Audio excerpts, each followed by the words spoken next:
Michael, gardening in Mirrorshades.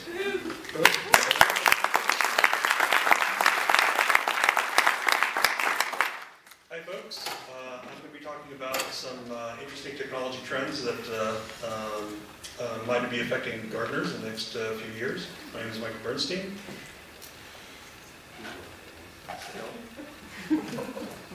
Okay, so I'm a web developer and designer. I've been gardening for a few years. I moved to Albuquerque from Las Vegas, Nevada. I do need to make that disintegration here in 2008. And I have a big idea.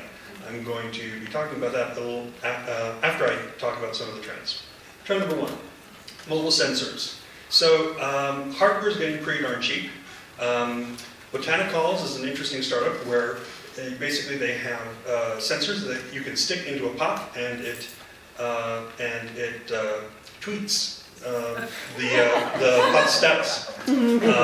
Easy Bloom is not actually network enabled. You stick it in your garden, then you pull it up and connect it to your computer with a USB connection. Open data is another trend. There are lots of resources where people are compiling information. These are two very interesting ones. And a lot of information is being compiled about vegetables and other plants. Sometime in the next 10 years, prices are going to fall to the point where anybody will be able to sequence genes from the plants in their garden, probably for about the price of a soil testing kit. Another trend, garage bioengineering. That's the flip side of genetic sequencing. That's genetic synthesis and other technologies that allow us to create life, and it's basically getting cheap enough to do in your garage. Okay, gene synthesis is currently about 40 cents per base pair. So currently it would take about $380 million to completely synthesize a tomato. But prices are dropping very, very quickly. Hyperlocalism. So I assume that quite a few of you are familiar with the term locavore, where you're trying to eat from your local food shed. Hyperlocalism is an extension of that trend, where people are trying to eat out of their garden, or even or trade vegetables with their neighbors. Here are two websites that make that possible. VeggieTrader lets you swap your excess produce with other people, and MyFolia basically is a garden tracking website. Genetic patents. We're seeing a trend where the stuff of life is basically being patented, and basically people are trying to lay claim to the genetics of food. Companies like Monsanto, which is basically a pesticide company, is inserting weed killer resistance genes into food crops, and then suing farmers when those genes escape in the wild. So this is a problem, but there's a partial solution.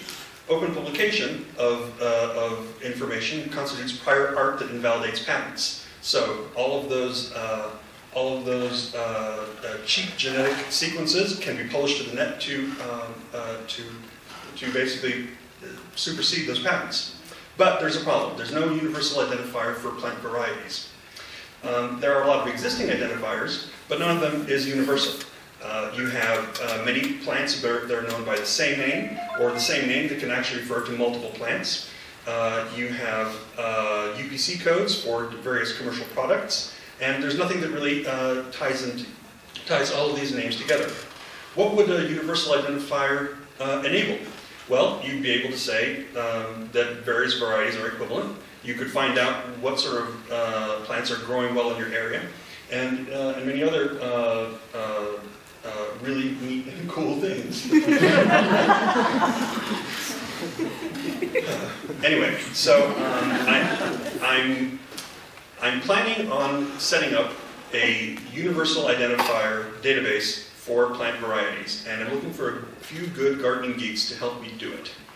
And part of how I'm going to do this is by developing the software as open source, by licensing the information under an open data license, and basically making this resource available to anybody that needs it.